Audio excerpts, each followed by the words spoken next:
दोस्तों बहुत बहुत स्वागत है आप सभी का।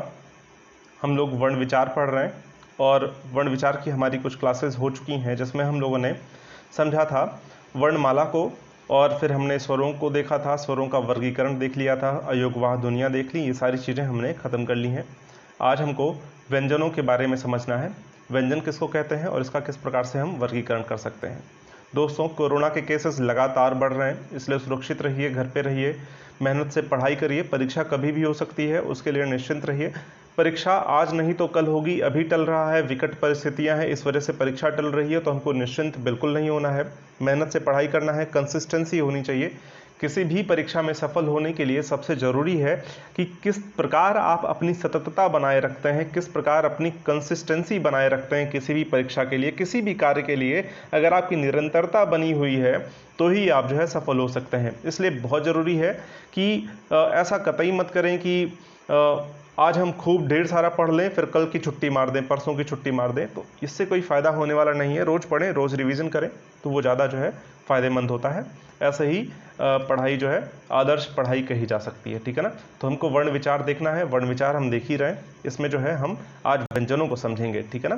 तो हम व्यंजन के बारे में जान लेते हैं। सबसे पहले व्यंजन कहते किसको हैं। जब हम स्वर देख रहे थे तो मैंने आपको बताया था कि जो स्वर होते हैं वह जब उच्चरित होते हैं, जब स्वर जो होते हैं, जब वह ध्वनियाँ हमारे मुख से निकलती हैं तो वह बिना बाधा के हमारे मुख से बाहर आ जाती हैं। जैसे जब मैं ई बोलता हूँ, आ बोलता हूँ, ए बोलता हूँ, कुछ भी जब मैं बोलता हूँ, जितने भी स्वर हैं उनका जब उच्चारण करता हूँ तो कंठ से निकलने वाली ध्वनि जो है वह बिना किसी बाधा के मुख के बाहर निकल जाती है। लेकिन व्यंजनों के साथ ऐसा नहीं होता है।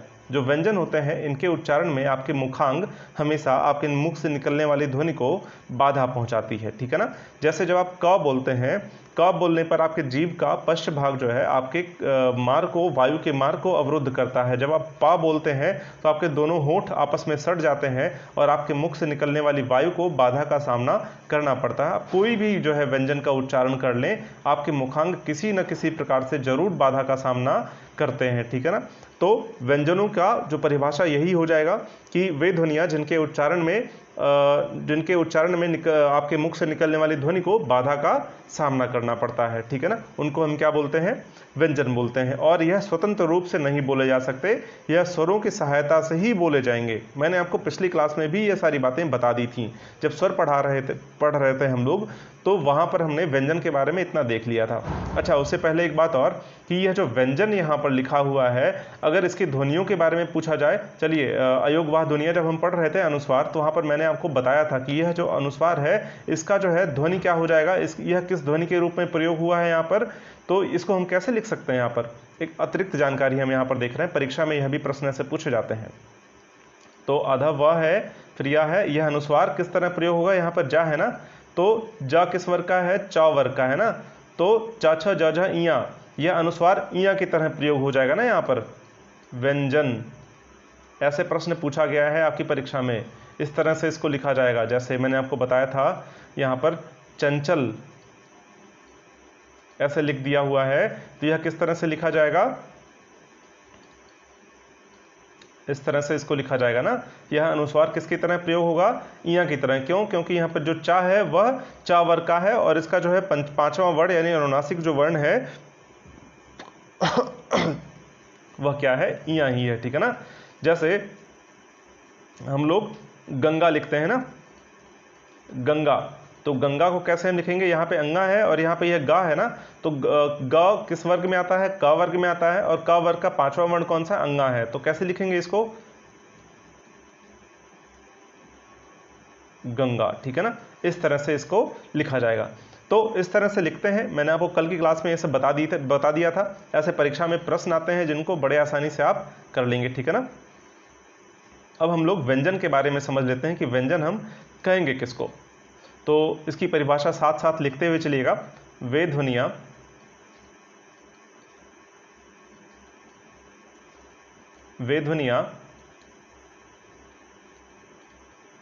जिनके उच्चारण में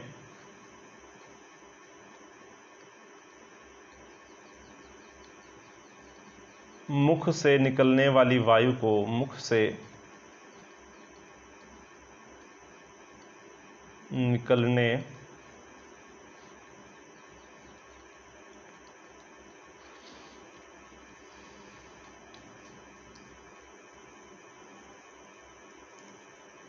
निकलने वाली वायु को बाधा का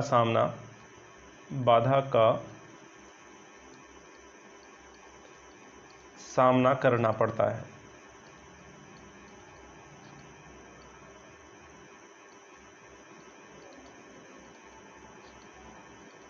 इनको हम क्या बोलते हैं? व्यंजन बोलते हैं, और यह स्वरों के सहायता से ही बोले जाते हैं। व्यंजन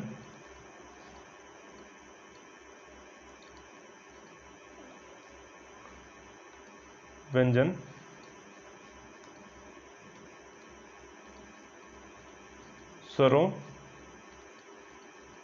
की सहायता से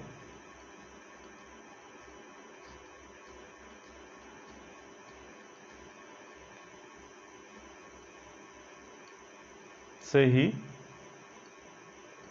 उच्चारित होते हैं।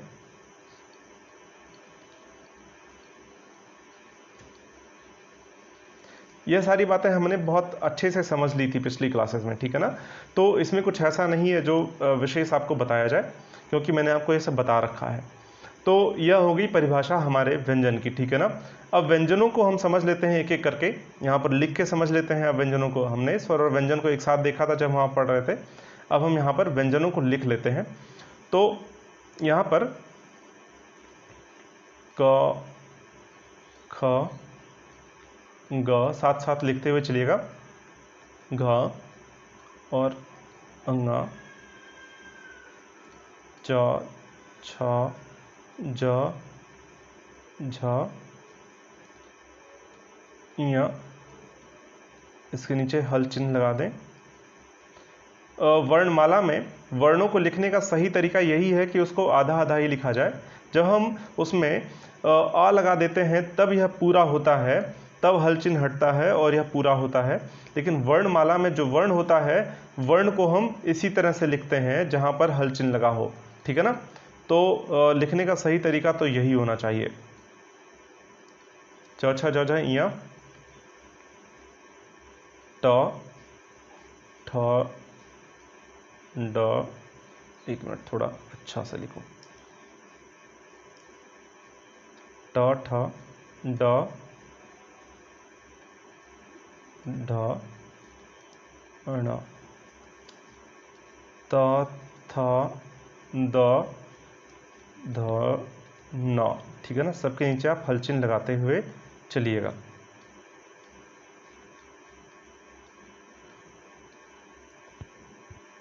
प, फ, ब, भ, म, इसके नीचे भी आप हल चिन्ह लगा दीजिए, ठीक है ना। प, फ, ब, भ, म, ये तो वर्ग हो गए, ठीक है ना। यह 5 वर्ग हो गए। यहाँ पर 25 जो शब्द हैं, 25 जो वर्ण है, यह 5 वर्गों में यह क्या हो गए? आपके स्पर्श व्यंजन हो गए, ठीक है ना। 25 स्पर्श व्यंजन, ठीक है ना। यह 25 क्या हो गए? आपके स्पर्श व्यंजन हो गए। यह मैंने आपको बता भी रखा था ना। इनको वर्गीय व्यंजन भी कहते हैं। तो अभी मैं इसको लिख देता हूं पहले, और भी जो वर्ण बचते हैं, जो भी व्यंजन बचते हैं, उनको भी लिख लेते हैं। चलिए इसको दूसरे पेन से लिख लेते हैं। अब क्या बचता है आपका?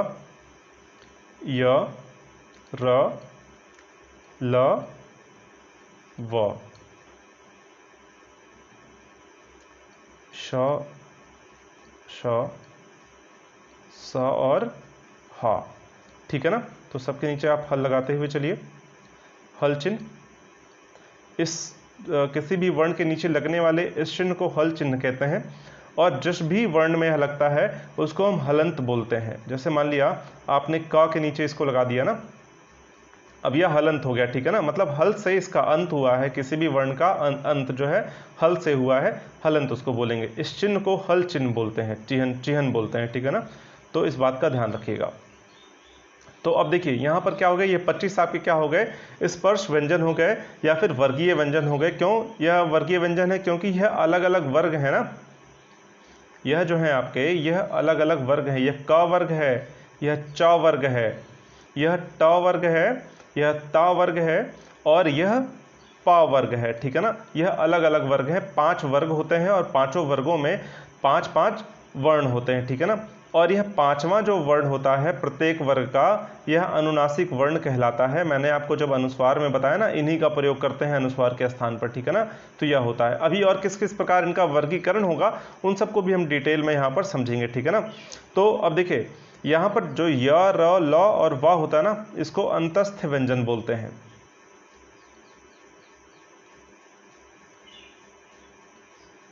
अंतस्थ व्यंजन।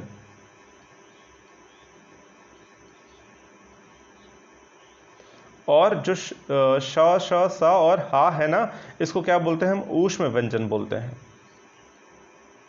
ऊष्म व्यंजन, इसको विशेष ध्यान रखिएगा, ऐसे प्रश्न आपसे पूछे जाते हैं परीक्षा में। ठीक है, तो यह जो है आपके क्या हो गए, स्पर्श व्यंजन हो गए। अच्छा, एक बात का और आपको ध्यान रखना है। अब यहाँ पर आपके व्यंजनों की संख्या कितनी हो जाएगी? 25 तो आपके ये हो गए और 8 आपके ये हो गए। ठीक है ना, तो 25 और 8 मिलाकर कितने हो गए आपके? 33 हो गए। ठीक है ना, 33, इनकी संख्या 33 हो गई। अब देखिए यहाँ पर मैंने आपको पिछली क्लास में बताया था, यहाँ पर इनके द्विगुण होते हैं ढा और ढा। ठीक है ना, यह 2, इसके नीचे आप ऐसे लगा दीजिए, और आपका ये। ठीक है ना, ये द्विगुण, इन दोनों को भी अलग से आप जोड़ लीजिए, तो यह 33 प्लस 2 आपके कितने हो जाते हैं? 35 हो जाते हैं। ठीक है ना, तो यह जो है 35 आपके क्या हो गए? व्यंजन हो गए। इन दोनों को भी अलग से जोड़ लेंगे। ठीक है ना, वो आपके क्या हो जाएंगे? अब 35 आपके क्या हो गए? वर्ण हो गए। ठीक है ना, ये बातें हमने समझ ली। आपको यहाँ पर बिल्कुल भी कंफ्यूज नहीं होना है कि वर्णों की संख्या कितनी है। यह मैं अपनी तरफ से नहीं बता रहा हूँ कि 35 वर्ण है। यह केंद्रीय हिंदी निदेशालय का जो है मान्यता है। केंद्रीय हिंदी निदेशालय यही मानता है कि वर्णों की संख्या 35 है। अगर केंद्रीय हिंदी निदेशालय यह बात कहता है कि व्यंजनों की संख्या 35 है, तो वह 35 ही है। इसमें जो है कोई भी आयोग, कोई भी परीक्षा जो है नियामक जो है संस्था जो है, वह इस बात को नहीं टाल सकती। कोई भी परीक्षा जो है कराने वाली एजेंसी इस बात को कतई नहीं टाल सकती, वह 35 ही मानी जाएगी। क्योंकि केंद्रीय हिंदी निदेशालय हिंदी के विषय में यह जो अलग अलग जो यहाँ पर बताए जाते हैं बातें वहाँ से, वह बहुत बड़े बड़े विद्वानों के द्वारा मान्य होते हैं। इस वजह से इसमें आपको निश्चिंत रहना है कि यहाँ पर इसकी संख्या कोई कुछ बता रहा है, कोई कुछ बता रहा है, आपको 35 ही समझ के रखनी है। ठीक है ना, तो 35 सर्वमान्य जो है संख्या है। ठीक है ना, इस बात का विशेष ध्यान रखना है। 35 आएगा, नो डाउट आपको 35 ही टिक करना है। अब देखिए यहाँ पर आपके मन में प्रश्न आ रहा होगा कि हमने तो वर्णमाला में क्ष, त्र, ज्ञ और स्रा भी पढ़ा हुआ है, इन सबको कैसे हटा दिया गया? उन सबको हटाया नहीं जाना चाहिए। तो मैं आपको बता दूं, क्ष, त्र, ज्ञ जो है यह संयुक्त व्यंजन कहलाते हैं, संयुक्त अक्षर कहलाते हैं, संयुक्त अक्षर कहलाते हैं। ठीक है ना, ऐसा क्यों है? इनको संयुक्त अक्षर क्यों कहते हैं हम?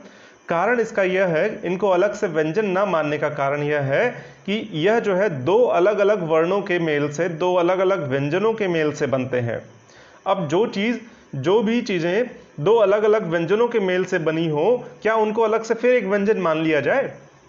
बिल्कुल नहीं मानना चाहिए। केंद्रीय हिंदी निदेशालय ने यह बात कही कि जो दो अलग अलग व्यंजनों के मेल से पहले ही बना है, उनको फिर अलग से एक व्यंजन मान लेना, यह तो गलत होगी ना, भाषाई त्रुटि हो जाएगी ना, व्याकरणिक त्रुटि, बहुत शुद्ध तो नहीं हो जाएगा ना। जैसे जो क्ष है, मैंने आपको पिछली क्लास में बताया भी था, जब हम लोग स्वर पढ़ रहे, जब वर्णमाला पढ़ रहे थे, तो मैंने आपको बताया था जो क्ष है ना, यह जो है किससे बना हुआ है?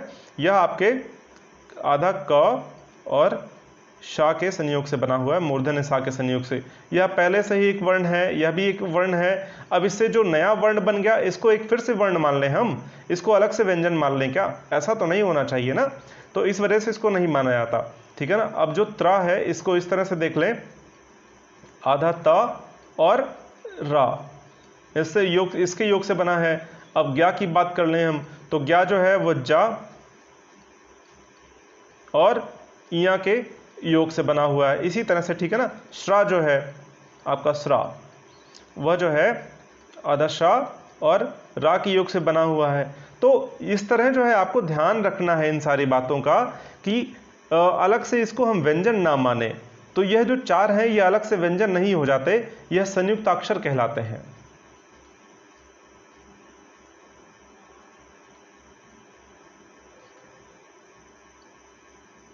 यह जो है आपके संयुक्ताक्षर कहलाते हैं, ठीक है ना। यह जो है संयुक्त है, यह संयुक्ताक्षर है, ठीक है ना। अच्छा, एक चीज श्रा को देख के मुझे याद आ गया कि बहुत सारे जगहों पर आपसे वर्तनी शुद्धि में ऐसे प्रश्न पूछे जा सकते हैं, या फिर ऐसे लिखने का जो सही तरीका होता है। कई बार श्रा जो है इसको देख के अचानक ही मुझे याद आ गया, मैंने सोचा आपको बता ही दूं। तो इसको जान लीजिए कि यहाँ पर जब हम कई लोग श्रृंगार या फिर श्रा से बनने वाले शब्दों को बहुत गलत गलत लिखते रहते हैं, ठीक है ना। लेकिन लिखने का सही तरीका क्या हो, जैसे मैंने कहीं पर देखा किसी ने लिखा है और हिंदी के अच्छे खासे विद्वान ने इस बात को लिखा है, ठीक है ना। ऐसे श्रृंगार लिखते हैं, इस तरह से लोग लिखते हैं श्रृंगार को। यह निहायत ही गलत है, ठीक है ना, बिल्कुल गलत है। श्रृंगार ऐसा नहीं लिखा जाएगा। मैंने आपको क्या बताया था, सा में यहां पर रा लगा हुआ है ना, और आप री भी लगा दे रहे हैं। रा और री दोनों का प्रयोग कर दे रहे हैं श्रा में। जब श्रा लिखा, श्रृंगार लिखा जाएगा ना, तो हमेशा श्रा रहेगा यह, उसमें री लगेगा। श्रृंगार लिखने का सही तरीका यही है, ठीक है ना, ऐसे लिखा जाएगा। इसमें आप रा लिखने की भूल मत करिए, श्रृंगार हो जाएगा। यहां पर रा का एक एक्स्ट्रा उच्चारण, आपको अतिरिक्त उच्चारण करना होगा, ठीक है ना। अगर आप इस तरह से लिखते हैं, यह कोई शब्द नहीं होता। सही शब्द क्या होगा, सही शब्द हो जाएगा आपका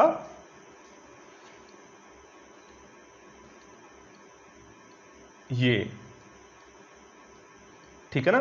तो इसका आप विशेष ध्यान रखिएगा। ऐसे वर्तनी शुद्धि के प्रश्न आपसे पूछे जाते हैं परीक्षा में। अगर आपको वर्तनी आती है, कैसे लिखा जाए कोई शब्द, तो बहुत आसान होगा, आप ऐसे ऐसे शब्द कर ले जाएंगे, ठीक है ना। अभी जो जो ऐसे होते जाएंगे, बीच बीच में आपको बताता भी चलूंगा, ठीक है ना। तो उसका विशेष ध्यान रखिएगा।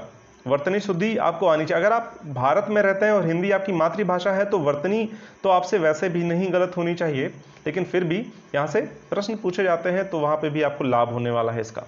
इस तरह से आपको देख के चलना है। अब जो है एक चीज़ और मैं आपको बताता चलूँ साथ में कि बहुत सारे शब्दों को, बहुत महत्वपूर्ण तो नहीं है, फिर भी जो है जान लेना चाहिए हमको कि 1995 में एक अतिरिक्त जानकारी मैं आपको साथ साथ बताते हुए चल रहा हूँ। 1995 में एक महाराष्ट्र में एक विश्वविद्यालय के एक प्रोफेसर थे, आशुतोष तांदेलकर। उनकी अध्यक्षता में एक कमेटी का गठन हुआ था 1995 में, 1995 में। और उनकी उस कमेटी ने 1995 में कई सुझाव दिए थे हिंदी को लेकर, हिंदी के वर्णों को लेकर। उसी समिति में बहुत सारी बातों को माना गया था कि पहले जो झ लिखने का सही तरीका था ना, जो झ लिखा जाता था वह इस तरह लिखा जाता था, ठीक है ना। लेकिन उस कमेटी के बाद यह सुझाव आया उस कमेटी का कि झ को ऐसे नहीं, हम झ को इस तरह लिखें। झ लिखने का सही तरीका यह होना चाहिए। जो ल लिखते थे ना पहले, हम इस तरह लिखते थे। अब ल को लिखने का सही तरीका क्या होना चाहिए, यह होना चाहिए। तो बहुत सारे सुझाव आए। पहले छ लिखते थे ना, हम इस तरह लिखते थे। छ को लिखने का सही तरीका क्या बताया वहां पर, क्ष को इस तरह लिखा जाना चाहिए, ठीक है ना। तो बहुत सारे सुझाव उस कमेटी के आए, तो कुछ वर्णों को वहां पर इस तरह से सुधार दिया गया, ठीक है ना। तो यह कुछ अतिरिक्त बातें हैं जो परीक्षा में तो नहीं पूछी जाएंगी, फिर भी जान लेनी चाहिए। क्या हर्ज है अगर हम अपने भाषा के बारे में, अपनी मातृभाषा के बारे में कुछ अतिरिक्त जान लें। हर चीज़ परीक्षा के लिए ही थोड़े ना पढ़ते हैं, ठीक है ना। तो ये कुछ जो है चीज़ें हो गई आपके व्यंजनों के वर्गीकरण के बारे में, जो आपने जान ली हैं, ठीक है ना। अब हम जो आगे हमको देखना है उसको देख लेते हैं। अब हम देख लेते हैं व्यंजनों का वर्गीकरण।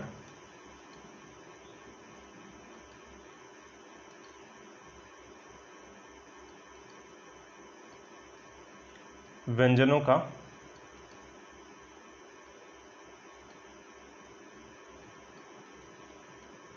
वर्गीकरण। ठीक है ना। किन किन आधारों पर हम व्यंजनों का वर्गीकरण कर सकते हैं, यह काफ़ी महत्वपूर्ण है। यहाँ से प्रश्न आपके बनते ही बनते हैं, इसको हम जानते हुए चलेंगे, सीखते हुए चलेंगे, ठीक है। तो सबसे पहला जो वर्गीकरण है हम प्राणत्व के आधार पर देख लेंगे कि प्राणत्व के आधार पर व्यंजनों को किस प्रकार हम बांट सकते हैं। तो जो यहाँ पर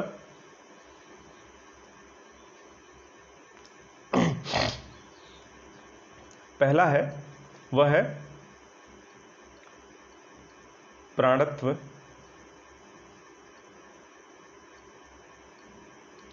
के आधार पर।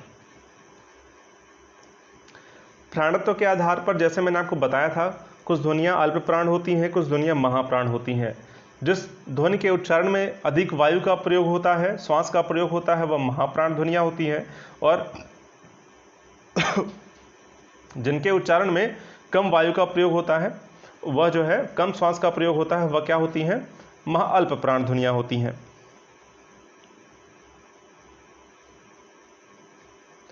तो इस बात का आपको ध्यान रखना है। तो प्राणत्व के आधार पर हम दो भागों में इसको बांट सकते हैं।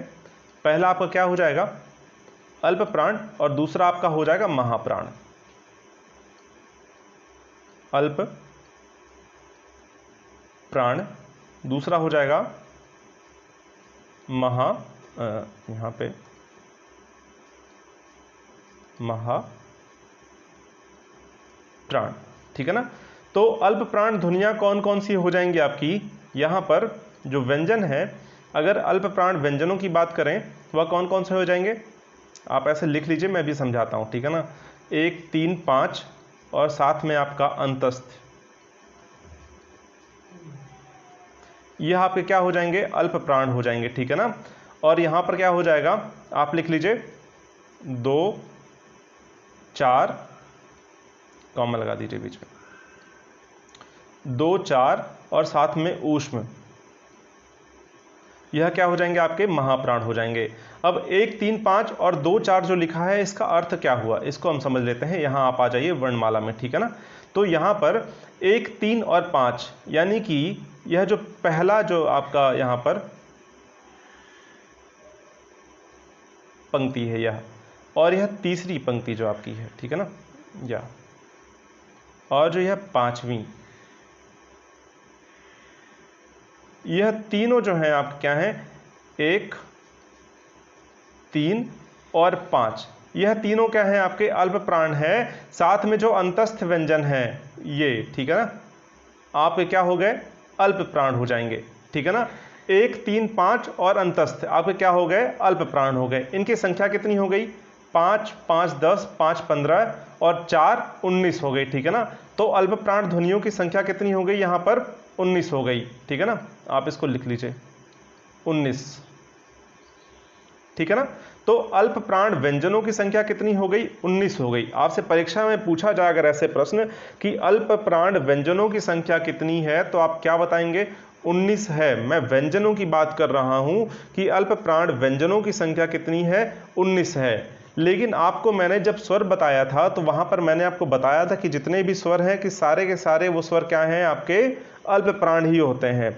अगर हम कुल वर्णों की बात करें, यह तो व्यंजन हो गए, ठीक है ना, यह व्यंजन हो गए, ठीक है ना। अब वर्णों की बात कर लें, कौन कौन से वर्ण, तो 1, 3, 5 तो ये हो ही गए, 1, 3 और 5, साथ में आपके यह अंतस्थ वाले हो गए, और उसके साथ और कौन जुड़ जाएगा आपका यहाँ पर, स्वर। और स्वरों की संख्या कितनी है आपकी, स्वरों की संख्या 11 है। तो सारे के सारे अगर जुड़ गए तो कितने हो गए, 19 और 11, ठीक है ना, 19 और 11 30, और साथ में आपका अंग, मैंने आपको बताया था ना कि जो अंग है वह भी क्या है, आपका अल्प प्राण ध्वनि है, ठीक है ना। तो कितने होंगे ये, 31। कुल वर्णों की संख्या अल्प प्राण कितनी है, 31 हो जाएगी, और कुल व्यंजनों की संख्या कितनी हो जाएगी, 19 हो जाएगी। इसमें कुछ ऐसा है जो नहीं समझ में आया, मुझे लगता है आपको आसानी से समझ में आ गया होगा, ठीक है ना। अब महाप्राण ध्वनियों के बारे में हम देख लेते हैं कि महाप्राण ध्वनियां कौन कौन सी हैं। तो महाप्राण ध्वनियां 2, 4 और ऊष्म, ठीक है ना। तो महाप्राण व्यंजन कौन कौन से हैं? ध्वनियां तो बाद में देख लेंगे, जैसे यहां पर हमने देख ली, ठीक है ना। 2, 4 और ऊष्म। तो यहां पर दूसरे नंबर का यह कौन सा है? मैं इसका रंग चेंज कर लेता हूं। 2 आपका यह 2 और 4, 2, 4 और आपका जो ऊष्म व्यंजन है ये, ठीक है ना। तो यह आपके क्या हो गए? ये ख, छ, ठ, हाँ ठ, थ और फ, ठीक है ना। घ, छ, ढ, ध और भ, ठीक है ना। यह जो आपके क्या हो गए? ऊष्म जो महाप्राण व्यंजन हो गए, ठीक है ना। और श, श, स और ह, यह आपके जो है महाप्राण व्यंजन हो जाते हैं, ठीक है ना। तो कितनी इनकी संख्या है? 5, 5, 10 और 4, 14, ठीक है ना। इनकी संख्या कितनी है? 14 है, ठीक है ना। इस बात का ध्यान रखना है, यह 14 होती है इनकी संख्या। अगर कुल वर्णों की बात करें तो जितने वर्ण हैं वह कितने वर्ण जो है महाप्राण में है, ठीक है ना। तो 14 ये हो गए, यह आपके 14। और साथ में मैंने आपको बताया था जो अह होता है ना विसर्ग, वह भी महाप्राण होता है। भाई बताया था ना, कल की क्लास में ही मैंने आपको यह बात बताई थी कि जो आह होता है वह क्या होता है? महाप्राण होता है। तो कुल इनकी संख्या कितनी हो गई? 15 हो गई। कितने वर्ण आपके महाप्राण हो गए? 15 वर्ण आपके महाप्राण हो गए और 31 वर्ण आपके क्या हो गए? अल्प प्राण हो गए, ठीक है ना। बात आपको समझ में आ गई होगी। यहां से जो प्रश्न पूछे जाते हैं वह बहुत ही आसान होते हैं और पूछे तो जरूर जाते हैं, निश्चित तौर पर पूछे जाते हैं। मान लेते हैं एक प्रश्न मैं आपको बताता हूं कि एक प्रश्न दे दिया कि निम्नलिखित में से महाप्राण नहीं है। मान लेते हैं 4 विकल्प आपको दे दिया, खा, क्षा, मान लेते हैं ग और हा। आपको ये 4 विकल्प दे दिया और यहां पर पूछ लिया कि महाप्राण नहीं है, इसमें से कौन सा महाप्राण नहीं है। और मैंने आपको बताया 2, 4 और ऊष्म को जो है यही महाप्राण है, बाकी जो है अल्प प्राण होते हैं। तो यहां पर देखिए खा, यहां पर 2 और 4 मैं यहां पर लिख देता हूं, 2, 4 और ऊष्म, यही जो है आपके क्या है? महाप्राण है, ठीक है ना। और यहां पर पूछ रहा है निम्नलिखित में से कौन सा महाप्राण नहीं है। तो खा क्या महाप्राण है? यह 2 में आता है ना, क और ख, खा दूसरे नंबर पे आता है, इस वजह से जो है यह क्या हो जाएगा? महाप्राण हो जाएगा, तो महाप्राण है। छा, क्या यह महाप्राण है? देखते हैं, चा के बाद क्या आता है? छा दूसरे नंबर पे आता है ना, तो यह भी महाप्राण है। अब यहां पर ग आता है ना, ग, क, ख, ग तीसरे नंबर पे आ गया, अब यह अल्प प्राण हो गया। यह तीसरे नंबर पे आता है ना, इसलिए क्या हो गया? यह अल्प प्राण, ठीक है ना। अब हा जो है ऊष्म है, इस वजह से यह तो है ही महाप्राण, ठीक है ना। तो महाप्राण यह है। महाप्राण नहीं है यही पूछा गया था ना, गा महाप्राण नहीं है, गा क्या है? अल्प प्राण है। ऐसे प्रश्न पूछे जाते हैं, बड़े आसानी से आप इनको कर ले जाएंगे, ठीक है ना। तो ऐसे ही कुछ यहां से प्रश्न होंगे, हम लोग जब प्रैक्टिस करेंगे प्रश्नों का वहां पर भी हम देख लेंगे अच्छे से, ठीक है ना, कि कैसे यहां से प्रश्न हो सकते हैं। बहुत अधिक प्रश्नों को हम यहां पर प्रैक्टिस करेंगे, बहुत अच्छे खासे प्रश्नों की संख्या होगी जहां पर हम लोग इसको सीखने का प्रयास करेंगे, ठीक है ना। या वर्ण विचार की क्लास खत्म होने के बाद हम ऐसा करेंगे, ठीक है ना। तो यह जो हो गया, ऐसे प्रश्न आते हैं आपके। तो हमने यहां पर देख लिया कि प्राणत्व के आधार पर इसका हम किस प्रकार वर्गीकरण कर सकते हैं। अब अगला जो वर्गीकरण है उसको हम देख लेते हैं किस प्रकार कर सकते हैं, घोषत्व के आधार पर इसका वर्गीकरण, ठीक है ना। जो दूसरा वर्गीकरण हमारा होगा वह क्या है? घोषत्व के आधार पर।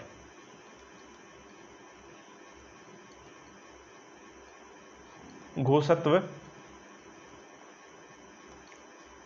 के आधार पर, अगर घोषत्व के आधार पर या फिर जो आपके कंठ में कंपन के आधार पर अगर हम इसका वर्गीकरण करें तो 2 प्रकार से वर्गीकरण कर सकते हैं। मैंने आपको कल की क्लास में बताया था ये सारी बातें कि सघोष और अघोष 2 प्रकार की ध्वनियां होती हैं, जिसमें आपके कंठ से उच्चारण करते वक्त कंपन उत्पन्न होगा वह सघोष होंगी, जिसमें ऐसा नहीं होगा वह अघोष होंगी, ठीक है ना। फिर कम कंपन उत्पन्न होगा वह अघोष होंगी। तो क्या हो जाएगा? पहला सघोष और दूसरा क्या है आपका? अघोष, ठीक है ना। तो अब क्या हो जाएगा, मैंने आपको बता ही दिया था इसकी परिभाषा कि जिनके उच्चारण में आपके कंठ में कंपन उत्पन्न होगा वह जो है, लिख लेते हैं इसको, जिन जिनमें यहाँ पर अनुस्वार नहीं रहेगा भाई, जिन ध्वनियों के उच्चारण में, जिन ध्वनियों के उच्चारण में स्वर यंत्रियों में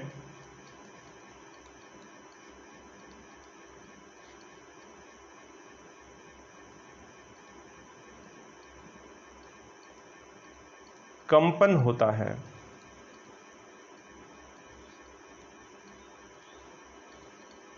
उनको हम क्या बोलते हैं? सघोष ध्वनियां बोलते हैं। ठीक है ना। जैसे क्या हो गया आपका व्यंजन, कौन कौन से व्यंजन आपके सघोष हो जाएंगे, इसको हम देख लेते हैं। कौन कौन से व्यंजन आपके सघोष हो जाएंगे?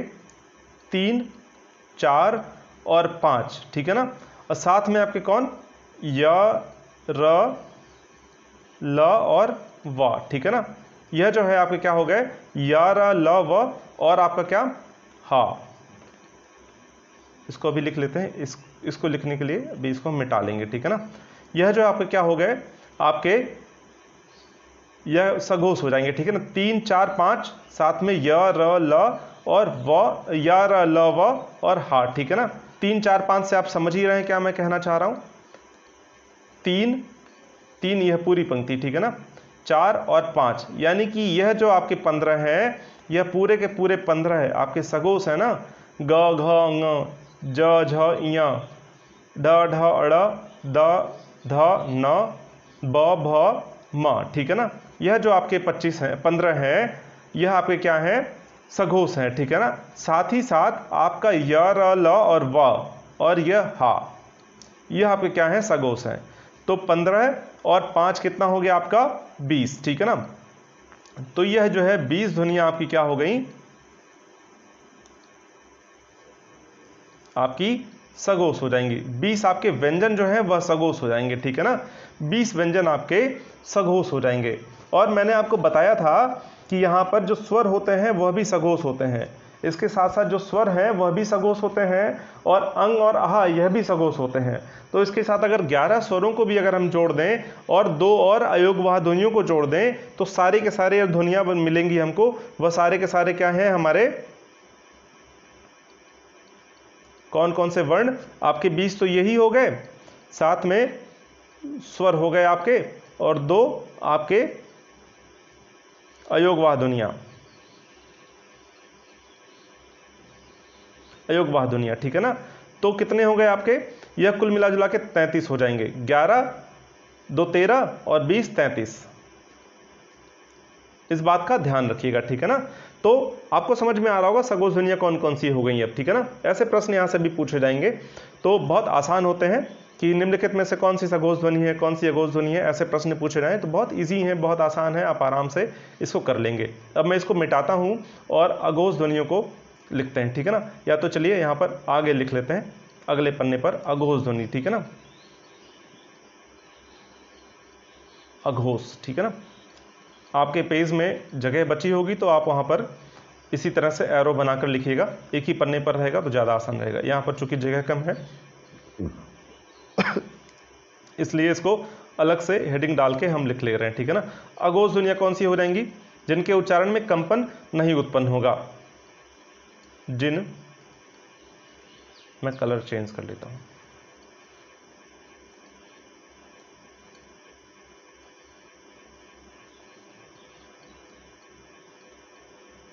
जिन ध्वनियों के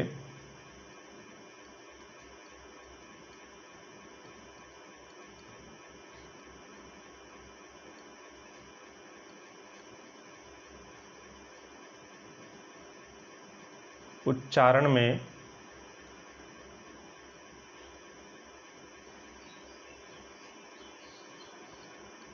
कंपन या घोष उत्पन्न नहीं होता।